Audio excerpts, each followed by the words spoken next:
Born out of a desire to emphasize the instrumental role Black voters play in our understanding of American politics, the Black Voter Project public opinion surveys explore African American political attitudes, behavior, and voting in ways that are often unexamined. With a focus on contemporary issues in politics, expertise in political history, and survey design allows for unique insights into African American mobilization and social movement organization. Extreme political polarization makes Black political turnout a necessity for progressive politics today. Christopher Towler, PhD, is an associate professor in the Department of Political Science at California State University, Sacramento. He is the director of the Black Voter Project, co-founder of Black Insights Research, and the editor-in-chief of the Journal of Race, Ethnicity, and Politics. And he is our guest today. This is the Black Information Network Daily Podcast, and I'm your host, Ramses Ja. All right, Mr. Christopher Towler, welcome back to the show. A lot has changed since we last spoke. What's the latest in your world? Whole lot has changed. Thank you so much for having me back. Not only has the political world changed, but my own research and projects have advanced, and I've got a whole bunch of new data that I'm hoping to share with you this morning. All right, we appreciate it. So again, I gave a bit of a brief introduction. Do us a favor for folks that have kind of just come in, because we've had a lot of folks tune into the BIN since the election has taken place, because people are definitely concerned and a little bit more in tune with the news cycle. Just a brief background on yourself, outside of the things that we discussed, where you grew up, what kind of motivated you to kind of walk this path you're on, and we'll get to the good stuff. Yeah, so I'm originally from Colorado, grew up Denver, Boulder area along the turnpike there, and ended up staying home, receiving my undergraduate degree from the University of Colorado. And then I went off to grad school at the University of Washington in Seattle in 2007, which means that I was in my first year of grad school in 2008 when Obama ran and successfully won president of the United States. And so I was pretty much acculturated as a grad student, just really starting to study politics in a very sort of advanced way when we have the first Black president. And that pushed me wholeheartedly into wanting to understand and look at African American public opinion, Black attitudes, and political behavior. But all throughout grad school, I kept running into an issue.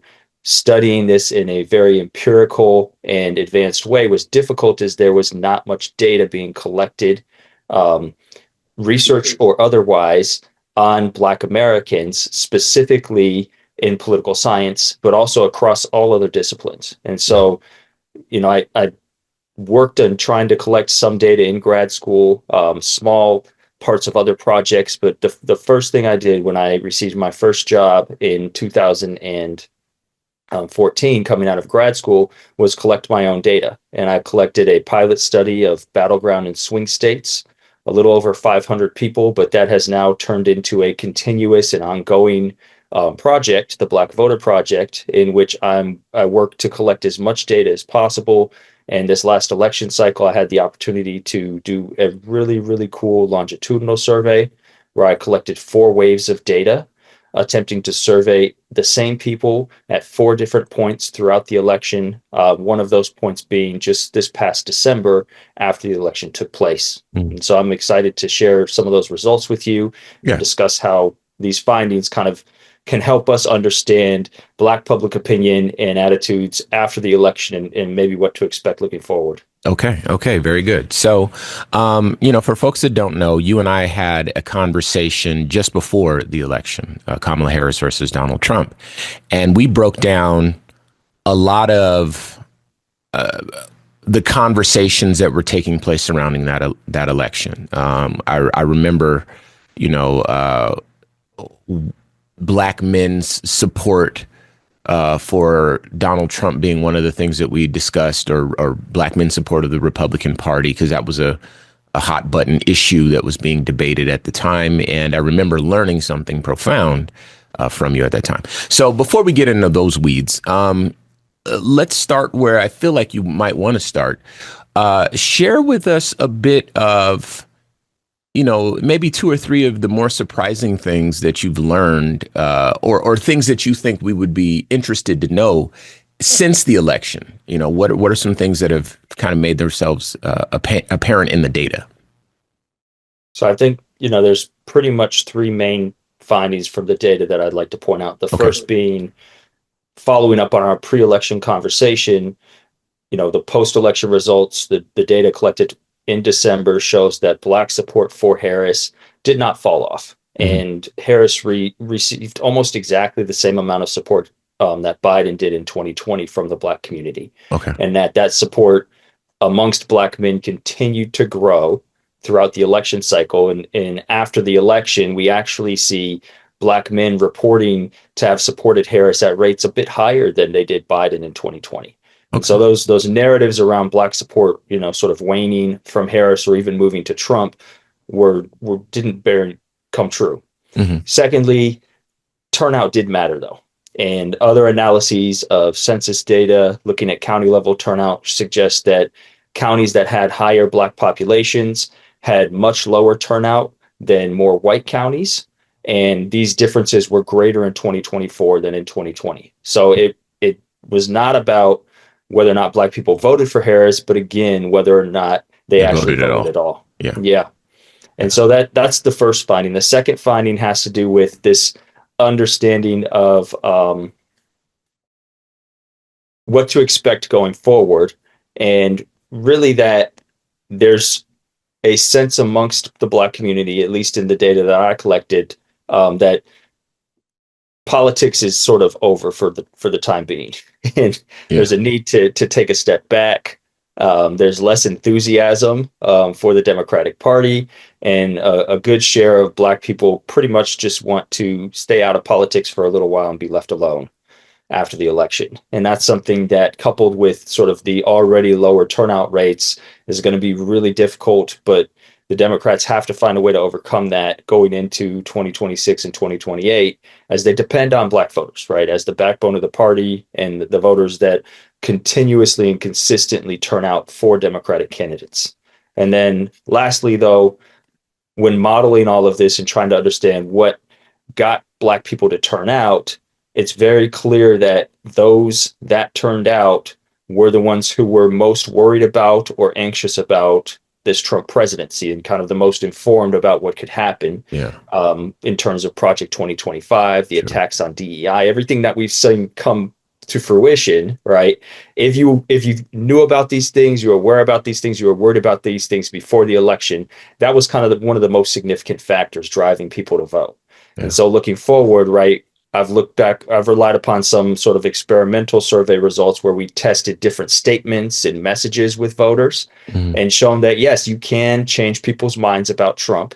And the more you change people's minds and get them to think, hey, he is a danger, the more likely they're going to come out to vote, regardless of all other things, right? No matter what you're talking to, men, women, young, old voters, this works. And the Democrats, in my opinion, really need to make sure that they get this message out, and that people aren't just sitting back being like, I don't want to deal with politics anymore, that they understand how important it is at this moment to fight back and continue to resist and push forward. Otherwise, it's just going to continue to get worse. Well, I'm gonna share some thoughts with you, and I guess I just want you to kind of reflect on them. I don't know that there will be a question here, but you mentioned that this election was shaped more by people, Black people, and people in general, I'd imagine, not voting than by the folks who actually voted. Now, obviously, the folks that voted did shape the outcome, but there was Donald Trump, for instance, won the popular vote as well as the Electoral College with less votes than he ever had in either of the prior two elections. And so overall, voter enthusiasm had waned. But when talking about Black people specifically, and, how Black people feel exhausted on the other side of this election and are unenthusiastic about the Democratic Party, I'm curious as to where that comes from. Now, on the one hand, if I were to imagine, and I think this is where I want you to kind of step in and just kind of interpret what data you have and the conversations you've had. But I'll share my thoughts here. On the one hand, I feel like maybe Black folks are just heartbroken in general about politics, right? Because we had a Trump presidency and every day people had to wake up like, oh my God, what did he do today? For 4 years. And then there was the looming kind of dark shadow being cast from Project 2025. And then Donald Trump won. And then I think in everyone's mind, the bad guy doesn't win. But in a lot of Black folks' mind, clearly based on the data, Donald Trump was the bad guy, right? And he won with all the levers of government, with a full Supreme Court backing him, on and on. So he was off the leash to do whatever he wanted, and we were just sort of at the mercy of that. So being exhausted with politics in general, I'd imagine that might have been part of, that might have worked its way into Black folks feeling unenthusiastic about the Democrats specifically, but, politics in general.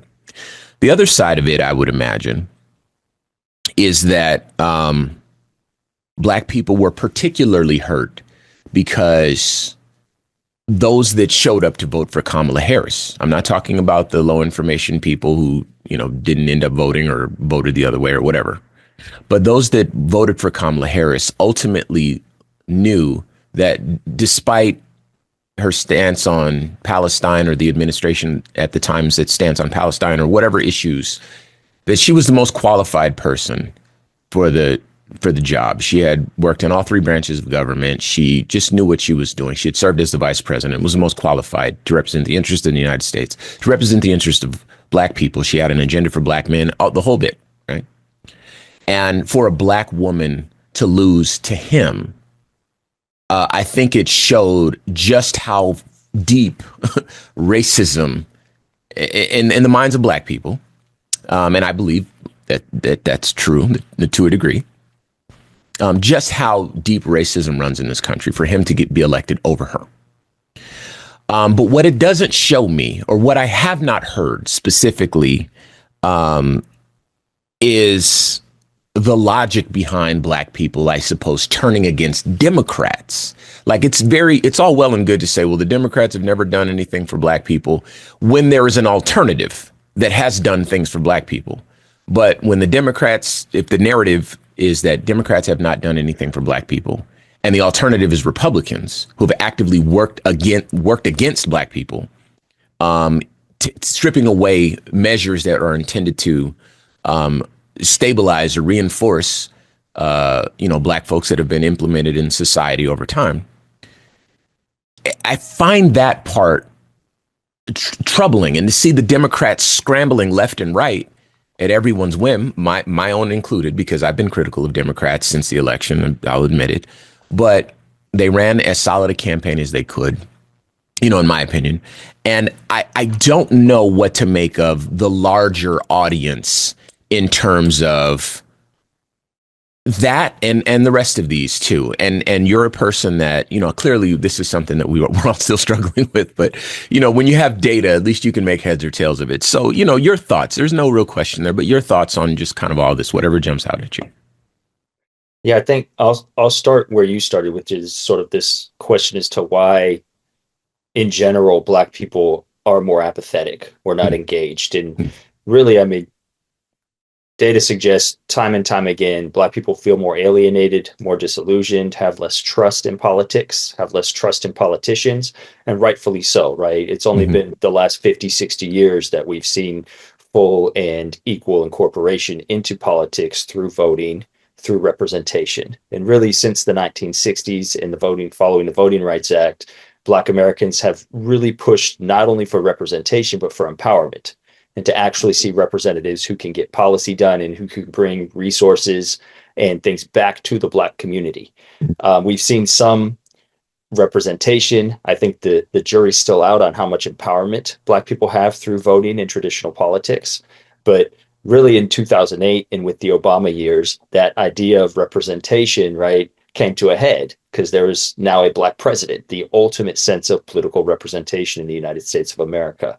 However, coming out of the Obama years, right, it was very clear that there was a need for more empowerment and that there was a good segment of Black America that felt like Obama didn't do enough for Black people, and that this idea of representation kind of is empty without continued outcomes or empowerment or policy that actually affects the Black community, right? And you can argue how, for days as to whether or not Obama's or how much Obama's policies actually affect the Black community, but that sentiment was out there.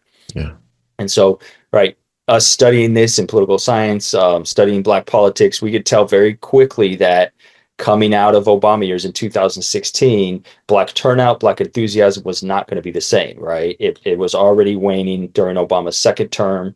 There was a lot of critique coming from some of the left Black political thinkers of Obama. And as we saw in 2016, Black turnout dropped significantly from 2008 and 2012. Mm-hmm. 2020, though, we kind of saw a perfect storm, right? As you mentioned, 4 years of Trump, people got to see the types of policies and presidency that he was going to have or that he had. But we also had George Floyd that summer. And a lot of people really forget how much COVID actually affected things as well, and forced a lot of states to expand the ways that they allowed people to vote, right? A lot of states allowed for mail-in voting, sort of mail ballots, and people to vote in ways that they traditionally wouldn't. So it made it a lot easier to vote in 2020 as well during COVID. And so this sort of perfect storm of this Trump presidency, George Floyd, and COVID boosted Black turnout, right? Not quite back up to 2008 or 2012 levels, but significantly higher than 2016 in such a way that Biden was able to win. However, right, this past election, we didn't have that perfect storm. We didn't have 4 years of Trump ingrained in our memory. We didn't have a significant protest movement the summer before the election. And a lot of states worked really hard during the Biden era to make voting much more difficult, right? We saw that in states across the country, specifically states like Texas, states like Georgia in particular, right, a battleground state, put in a lot of restrictions limiting how people can vote and when people can vote.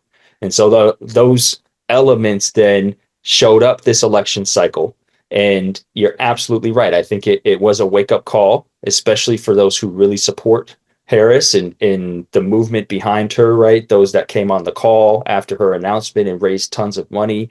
It was a punch to the gut for those people in that group. And, what ended up being an election that could have solidified some sense of not only representation, but potentially empowerment in the Democratic Party for Black Americans ended up sort of lifting Black people up, especially those that supported her. But then it all came crashing down pretty quickly. Yeah. And, as I look at the data, right, we asked people how much they felt the Democratic Party was welcoming to Black people. And that continued to increase over the election cycle. It started at about 28% saying the party was extremely welcoming to Black people in April when Biden was the candidate, jumped all the way up to 42% in October, right before the election when Harris was, full steam ahead. However, in December following the election, it dropped about another 10 points back down to 35 percentage points, right? And so we see a reversal here in attitudes towards the Democratic Party and Black people. Yeah. We also saw that when we asked people whether or not a second Trump presidency would motivate them to become more committed to politics, or if a second Trump presidency would prove exhausting and they just want to be left alone, right? Only 23% of people said it would motivate them compared to 43% who said it would be exhausting and they just want to be left alone. Yeah. And I think this speaks to your point here. Of those that said it would be exhausting and left alone, 51% of Black women felt this way. Yeah. So a whole majority of Black women after the election in December said, a second Trump presidency is just going to be exhausting. I'd rather be left alone rather than feeling motivated going into, this presidency to work more. And so all of those things mounting up really put us in a position right now where the apathy, the exhaustion, even the disillusionment with the Democratic Party are front and center. And, I've feel like there's a couple ways to attack that and get around it, but it's there, it's undeniable. It's something that we have to deal with. Well, while we're here, what are your thoughts? A couple ways to attack that and get around it. Sure. So as I mentioned, when modeling all of this out and actually looking at how some of these things influenced turnout versus others. And so actually doing a more rigorous analysis and comparing the influence of different factors to one another. One of the most influential factors in determining whether or not someone was going to vote was this idea of political threat. Whether or not Trump was a threat, whether or not MAGA was a threat, even things like abortion, right? Whether or not people saw abortion bans as a threat. Yeah. If they felt like there was a threat specifically to the Black community, they were more likely to turn out. And again, this was across the board. It didn't matter if you're looking at men, women, young, old, educated, college educated, not college educated. This idea of threat matters. And so throughout these surveys, we ran a number of experiments where we asked people sort of different questions, or gave people different ways to think about politics, and then looked at how that influenced their attitudes. And so, for example, at one point, we asked people whether or not they think that Black people must support the Democratic Party. And so it was like a yes, you must support it. I agree, you must support this Democratic Party, or I disagree. We don't have to support the Democratic Party. We then took all of those people who said they disagreed with this statement and gave them a couple of statements to read. We gave them one statement that really described Trump as a threat to the Black community, pointing out him and MAGA's attempts to ban Black history, to eliminate DEI, to use military to break up protests, and really highlighted the way that Trump was a threat. We then gave another statement to different participants that looked at Harris as sort of a empowerment candidate, someone that was going to be a Black face for the Democratic Party and potentially do things for the Black community once she got into politics. So we're trying to see if either of these messages makes people feel more inclined to support the Democratic Party.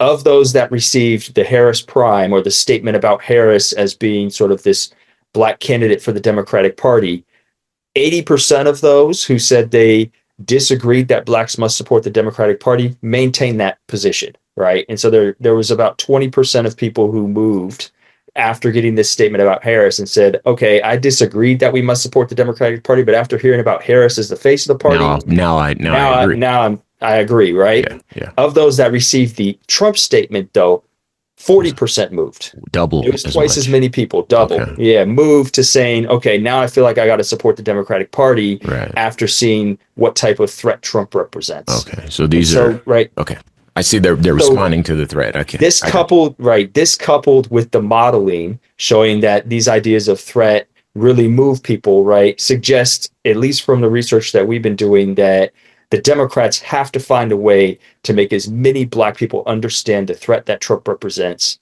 if his presidency doesn't do it alone. And again, right, in 2020, we had this perfect storm where 4 years of Trump, this protest movement, COVID, made it so that the Democrats, probably regardless of their type of messaging, were going to win that election. It's, there's no guarantee that that type of thing is going to happen again, whether we look at the midterm elections or the presidency of 2028. And so Democrats, in their messaging, in their communication with their constituents, particularly Black constituents, have to make this clear. They have to reach these low information voters, these low propensity voters. And when they talk to them, they have to prioritize a message that shows how much of a threat to the Black community Trump, MAGA, and these policies are. Yeah. You mentioned something else. I appreciate you sharing that, because in this time of hopelessness and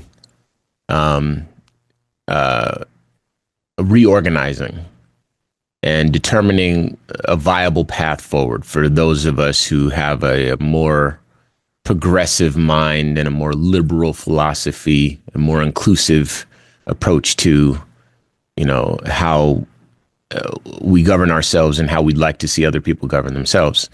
Having some sort of viable path forward is very important. So I want to make sure that I thank you for that, because, wherever we can get it, especially with someone as informed as you, we're taking the bits and pieces that make the most sense, and we're kind of keeping them central to the conversations that we're having in terms of the path to move forward. And I think that yours is one of the more powerful voices toward that end. But one of the things that you said, it stood out to me. You were talking about Black women and how they have been made to feel exhausted with another 4 years of Trump, looming. Around here, we feel that, Black women are as close to God as we can be on this planet. Mm-hmm. We also recognize that Black women are treated often enough worse than everyone else, every other type of human being that there is. And as a result, they deserve our protection. They fight the hardest for us. And to see, for a Black woman, I'm not a Black woman, of course, but I try to imagine, for a Black woman to see Kamala Harris in that position, rise that high, and then even her Blackness be attacked, her stance on everything be attacked, and she remain dignified, just like a divine representative of Black women everywhere. For Black women to see this happen and know that she's the most qualified candidate in the history of this country, to lose to him, that has got to just be the worst feeling to walk away with.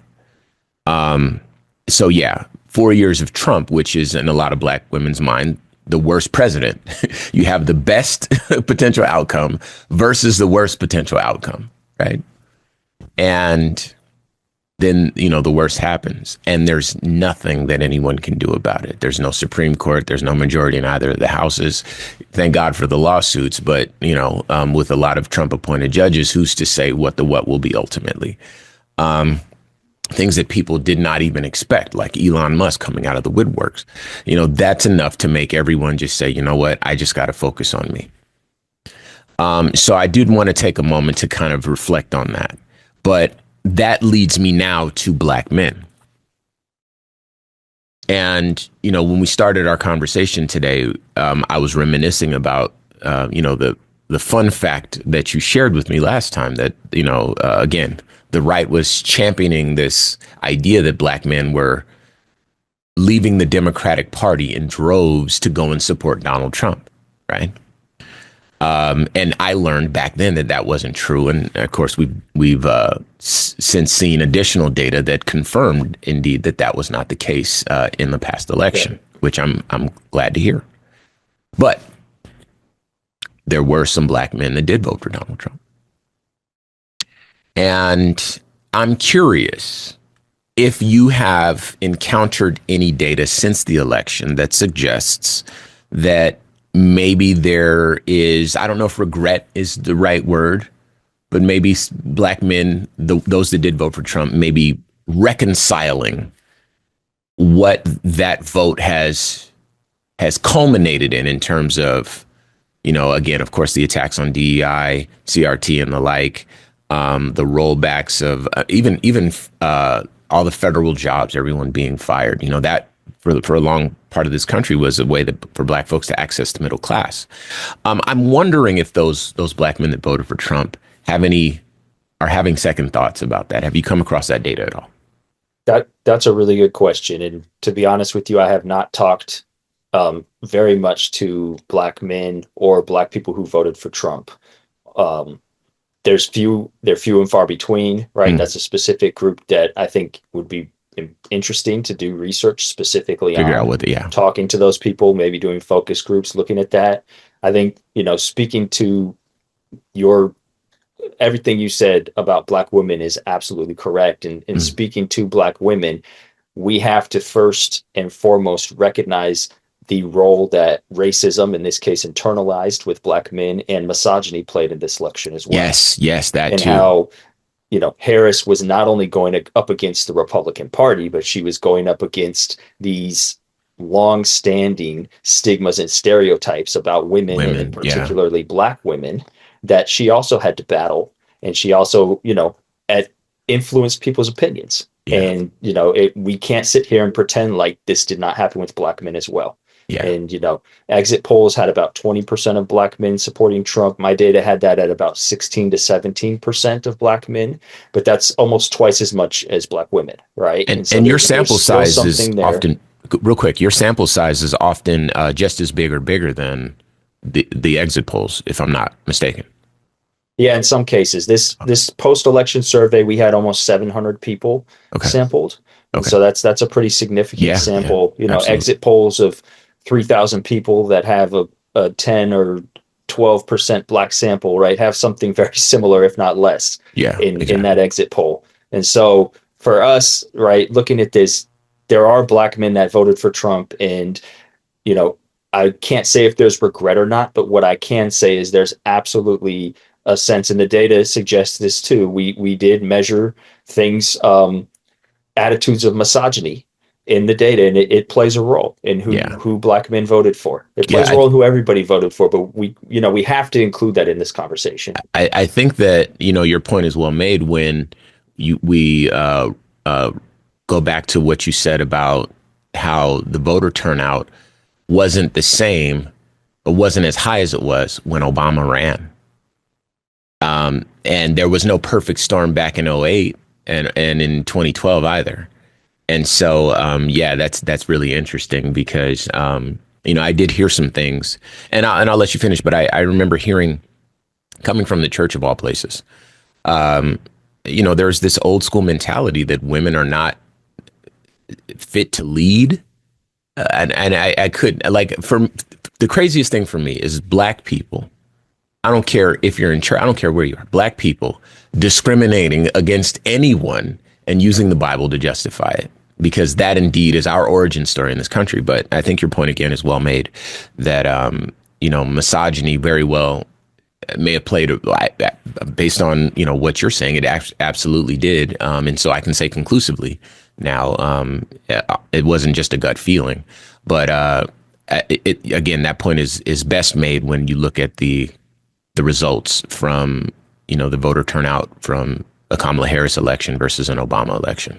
And that is, for us to have that problem is crazy to me. I'll never understand that.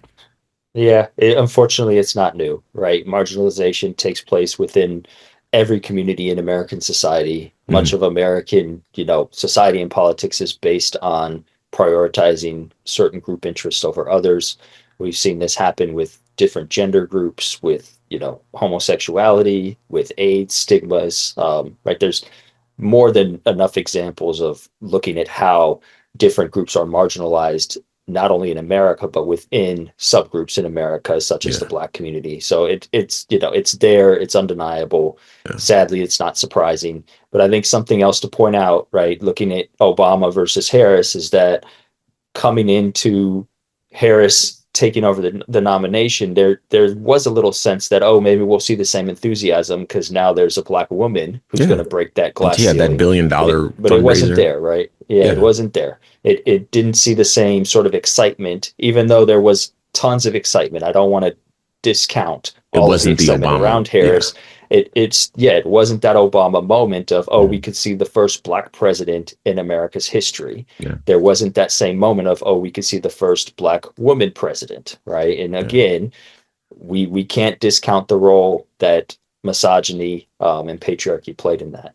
Yeah. That's again, I know that there are, individuals who are like, I can't vote for him. I can't, and I'm not going to vote for a woman, that may not have that sort of old school church type of mentality, which again, who would presume to speak for God? but yeah, that's something that it's interesting to uncover that. It's interesting to see that play out on the grand scale like that just being a woman, because again, before Kamala Harris, there was Hillary Clinton that ran, obviously before Joe Biden in 2016. And, she was another person that, at the time we thought Donald Trump was just joking around. Obviously toward the end, it kind of felt like, wow, this guy's really like people. He's really resonating with people. He's not even putting together a coherent sentence or a coherent platform. He's just hitting like the greatest hits in terms of talking points, and that's it. But there's no grounds that he's standing on, and he's beating someone who is like, for all intents and purposes, a career politician who is at least, at minimum, even if you don't agree with what she does, she's capable of representing this country and the interest of this country in its entirety. And to see that happen again with Kamala Harris, who, in our opinion, was more qualified than Hillary Clinton was, having served as the vice president and in all three branches of government, with Joe Biden winning against Trump in the middle, is crazy work. Yeah. So yeah. It's an interesting development, and something that I think we're going to have to bear in mind as a people. And I think conversations like this certainly help us toward that end, because we are living in the reality that is the result of a combination of all of the things that we've discussed in terms of patriarchy and in terms of racism. Obviously, that cannot be understated enough, because that has certainly factored into this. There's no real explanation for it outside of that that would cause this to even develop as a potential outcome in this country. And indeed, I'll share a quick story here. I came across a video. This was right after the election, but the video was recorded back in, I believe, the first Trump campaign season. And the video was of an Asian man. He was sitting down with a white man. The white man was older. The Asian man was younger. They were sitting down at dinner, and the white man and the Asian man, they were both, these two were intellectuals. These people who can have a coherent conversation back and forth. And, this shows how racism has factored into the rise of Donald Trump across the board. But the Asian man says, how can you, of all people, how can you, an intellectual,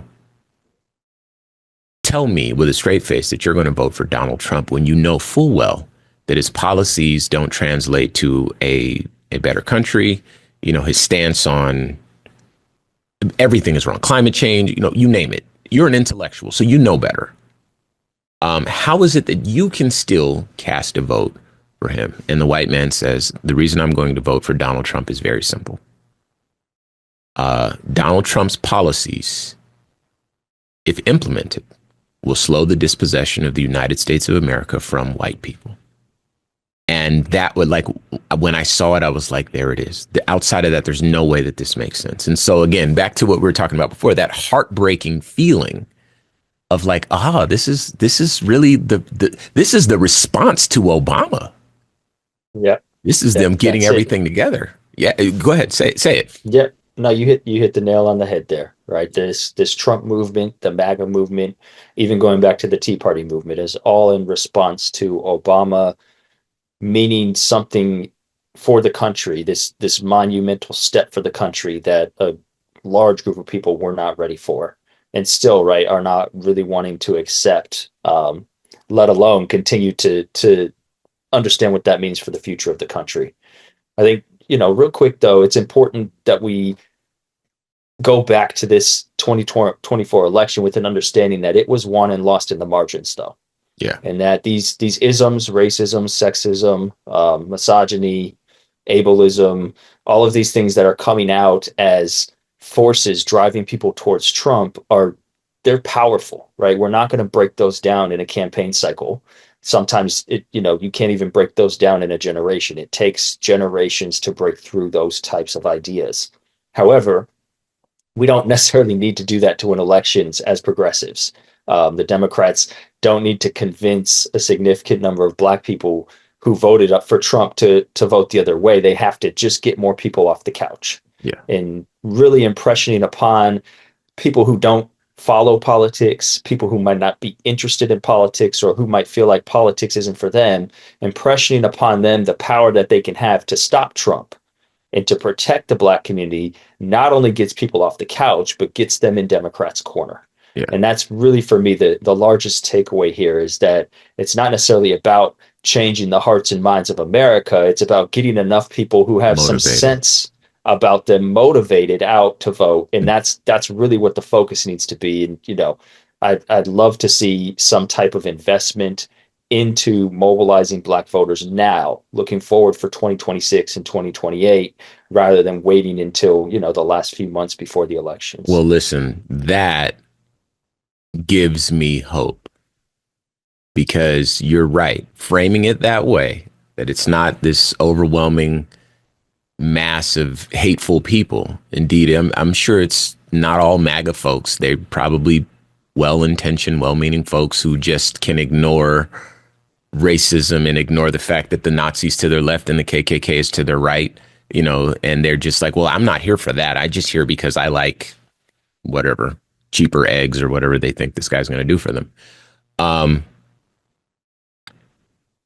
I think that, changing the minds and hearts of those people would be too tall an order anyway. Even the folks who don't care about the Nazi to their left and the KKK to their right as they're on their way to the poll. But getting people motivated off the couch, getting people up and out of their house, that feels like an easier lift. And, everyone's talking about how the Democrats need to reinvent themselves and whatever. Everyone has an opinion, of course. But I think that if it becomes more of a priority, with that $1 billion that went to Harris during her fundraising, that going toward mobilization of voters around the country, that can shape outcomes. Again, that gives me hope. That makes me feel a lot more hopeful. So I'm appreciative of learning that bit each of election cycle, right? We have about between 68% of America votes. That leaves a whole third of the country sitting at home for some reason or another, believing that it's not in their best interest to get out there and participate, right? And that number is even higher for Black Americans. Every time the Democrats increase that number and get voter turnout closer to 70%, the upper 60s, they give themselves the best chance to win elections. Yeah. And so from here on out, right, it has to be about turnout, getting people motivated, and as I've talked about time and time again, messaging people about not only using their vote to create policy change that benefits them, because for many of us, especially Black people, we just don't see that. We don't believe in that type of thing. But oftentimes your vote also has to be protective, and you have to resist and protect the gains that have been made in this country over the last few centuries. Okay, so one of the things that we talk about around here quite a bit, myself and Q Ward, is Black people getting on the same page, Black unity. And this is something I remember a long time ago. It might have been like Damon Wayans and call it 91, 92. He was making a joke on a sitcom or in Living Color or something like that, whatever it was. And the joke was, I couldn't tell it, so let me try. Don't let me mess up his joke. But he was saying something about Black unity being this dream that folks had been chasing for forever. And hearing that way back then in my young, call it, 8-10-year-old impressionable mind, for some reason that stuck with me. And so whenever it comes up in my life, that's the basis of my truth. And so I've always seen the world as Black people need to get on the same page. And so when I hear it elsewhere, I tend to agree with it. Now, I'm going to look at some of the conclusions that have come from your research. Okay. First up, Black support for Harris matched 2020 numbers with 86% of Black voters choosing Harris compared to 12% voting for Trump. Here's another one. Support for Harris among Black men continued to build throughout the election. You mentioned that earlier, peaking at 82% of Black male voters on election day, up from 58% when measured in April. Support for Black women grew as well, although not as dramatic, peaking at 91% before the election.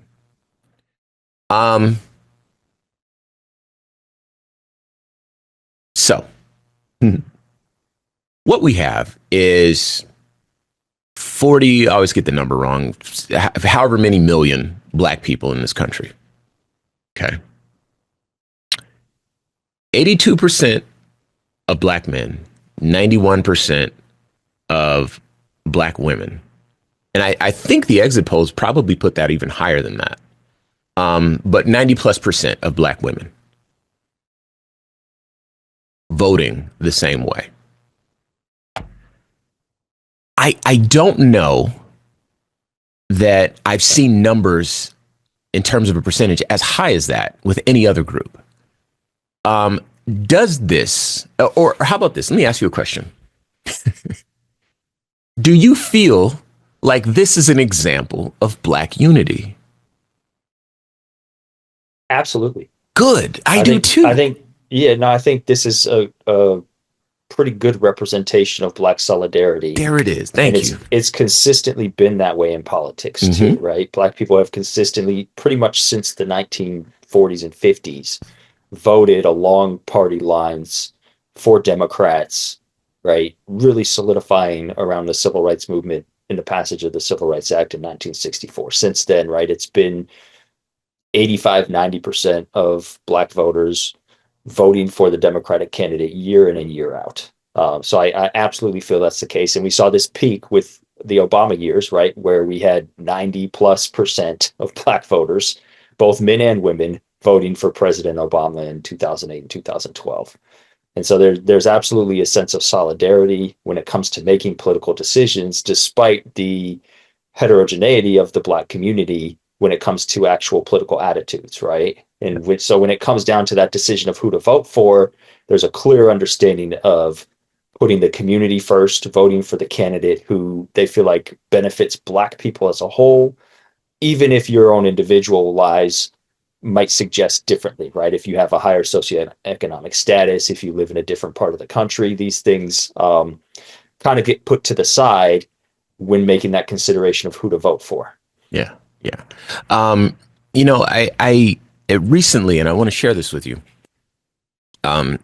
Recently I came across a video, and the video was a black man basically suggesting all the reasons that DEI, in his opinion, was bad for black people, right? DEI initiatives. And I've heard those talking points before, often made by conservatives. They all tell one version of the truth that only has one facet to it, and they don't look at the rest of it, and there's no context and whatever, and that's what makes them feel very comfortable. But because it was a blackface thing, not all black people agree with this. It was platformed in such a way that it suggested, certainly to the people that were witnessing it in the room, I caught a video of it, but it was platformed in such a way that it suggested that almost like black people were split on the issue. And that, I think, the positioning and the optics of those that they choose to platform, I think that helps insulate those white conservatives from feeling that they are kind of going against something that is indeed fair, equitable, that is consistent with whatever their morality or faith or whatever should be compelling them to do. And they need that justification. And so I think that somewhere in there is how we end up with the Candace Owens. We end up with the I don't really pay too much attention to the Uncle Toms, if you will. The Tim Scotts, the Byron Daniels. There you go. Yeah. There you go. Thank you. Absolutely. We don't need to give them too much more shine, but you get what I'm saying. Yeah. But I mean, the tokenism is absolutely present, right? Mm-hmm. It's nothing new. This has been something, right? We have the Uncle Tom stereotype, as you mentioned, going mm-hmm. back to the Jim Crow era. Mm-hmm. Speaking of the Jim Crow idea itself. And so there's nothing new with this, but it absolutely provides cover and allows for people who have policies, ideas, or attitudes that are oppressive, right, to Mhm. justify them by saying, "Oh, well, some black people agree with me, so No, I can't be that can't, wrong. I can't right. be that oppressive." Exactly. Yeah, and Here's there's But tons of that's happened this election cycle. right now, but here's the part that I maybe it's insidious. I here's the part that affects me. I'll say it this way, because I'm susceptible to those optics too. Because I'm susceptible to those that are platformed, not just me, but black people in general. It's very easy for us to feel as though there is some truth to the idea that there is no such thing as black unity. And so when we see it day to day, in our day to day lives, we see it, 3-4 times a year, something like that, on some issues. That becomes our norm. And then every 4 years, we might all align on something, which makes more sense. That's every 4 years, we risk it. We put it all on the line, so to speak. And I think that that's a little bit more consistent with who we are, what our values are, et cetera. So we are all on the same page. But because we don't vote every day, 3 or 4 times a year, we vote once every 4 years, it's not as commonplace. And so it's possible for us to end up with that feeling that, oh, we're not on the same page. Why can't we all get on the same page? When indeed, I think that this data that you've uncovered here suggests that we are on the same page largely. And that when we are not, we have a few things that we can look at. As you mentioned, voter apathy. We can look at, obviously, not all black people are going to feel the same way, especially when you scale it up to the size of a country. But when you look at voter apathy, and when you look at things like low information voters, right? And then with low information voters, they absolutely can look at it like, well, Trump sent me $1,200 and Joe Biden didn't, so I'm going to vote for Trump, right? Yeah. And so, again, this idea, and I think that we need to really play this up, that we are on the same page. We all more or less want the same things, and we might not all agree with how to go about getting it, but we all agree that we do more of what's working and less of what isn't, sure. And, in theory, the best ideas, rise to the top. But us succumbing to the idea that we're not on the same page I think that will cause increased voter apathy, that will cause increased disillusionment, that will cause increases in, people, maybe even people defecting, and so, again, that's something that I wanted to point out, or I wanted you to point out, because I could draw my own conclusions there. But no, you're right on. I think what you hit on is really important to our political day and age as well.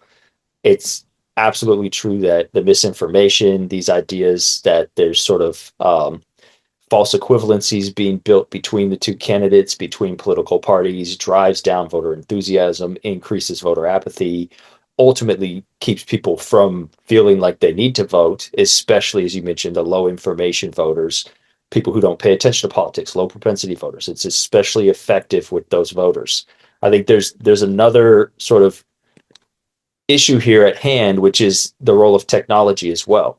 And so throughout the 60s and 70s, right, the solidarity in the Black community rested upon some very strong and important political institutions, right? We saw things like the Black church, places like Black colleges, the NAACP, be central to not only building Black solidarity, but to providing information to Black people about issues, about what's important to the community, about even political candidates.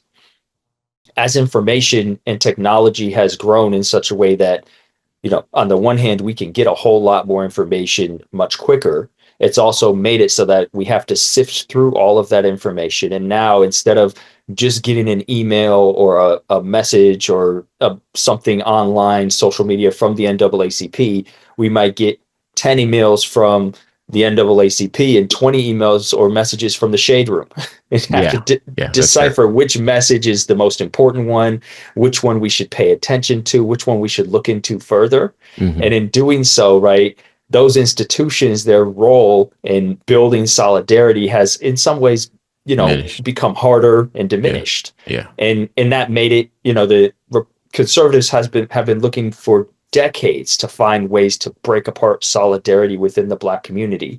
And although the vote choice numbers suggest those that participate remain solidified, there's successful attempts to keep people from participating at all, right? Yeah. In No, breaking down that that's idea that not, okay, I'm going to vote, this is who I vote for, but am I going to vote at all? That it's important to participate, it's important to engage in politics. Yeah. And a lot of that has been successful using technology to offer different types of messages to kind of flood the zone with misinformation and competing messages, and as you say, propping up token voices that are not representative of the Black community, but right.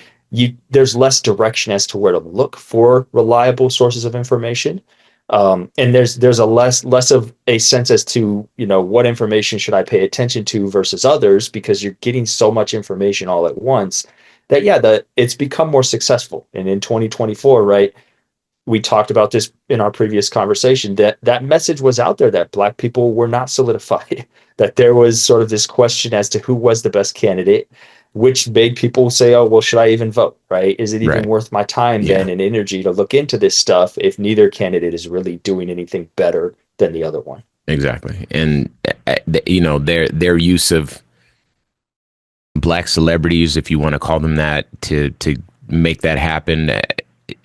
No one can say they don't run a masterful play on the right. No one can argue that. But the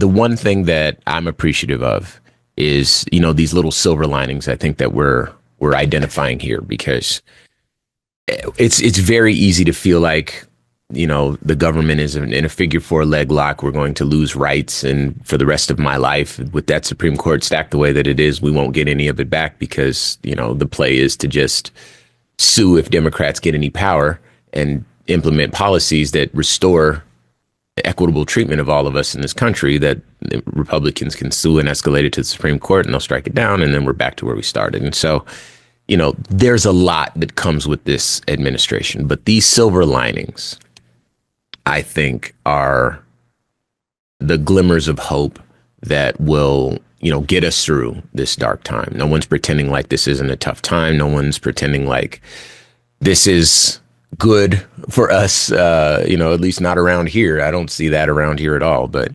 yeah, it's really good to know that these are the conclusions that we've come to. Go ahead. Yeah, and not to do too much of a plug, right? But networks like this, the Black Information Network, and networks that platform actual research and conversations that break through some of these, some of the misinformation and highlight, some of the false arguments put out there by token faces, right? Is just so important to have during this time, in this day and age. And, we need to have as many of these conversations and platforms out there and providing information as possible over the next 4 years, especially.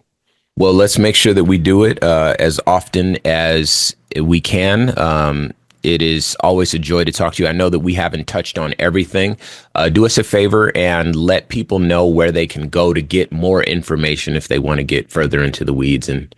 Yeah, so there's tons of information on both the Black Voter Project website, which is www.blackvoterproject.com, and the research website, blackinsights.com as well. And I put out a whole bunch of additional analysis and information on Twitter. My handle is BLKPROFCCT, Black Prof CCT. I still call it Twitter, but Twitter and X is where you're going to get a lot of information from me. I'm also posting a bit more on Blue Sky as well. So appreciate the follow. Hopefully you can check it out, and happy to provide as much information as possible and respond to comments and inquiries as well. All right. Well, in that case, we are going to leave this one right here. Thank you again for taking the time to come and talk with us, and for the work that you do. This is incredible work. It is necessary work. Indeed, it helps us to make informed choices And it helps us to not lose faith in our journey and in our story. We didn't come this far to lose, and it doesn't look like we are going to. So, we got a long road ahead, but at least we're standing with each other, and that's not nothing. Thank you so much for the opportunity. Hopefully we can talk again soon. Once again, today's guest is Christopher Towler, Associate Professor in the Department of Political Science at California State University, Sacramento, Director of the Black Voter Project, and the Editor-in-Chief of the Journal of Race, Ethnicity, and Politics. This has been a production of the Black Information Network. Today's show is produced by Chris Thompson. Have some thoughts you'd like to share? Use the red microphone talkback feature on the iHeartRadio app. While you're there, be sure to hit subscribe and download all of our episodes. I'm your host, Ramses Ja, on all social media. And join us tomorrow as we share our news with our voice from our perspective, right here on the Black Information Network Daily Podcast.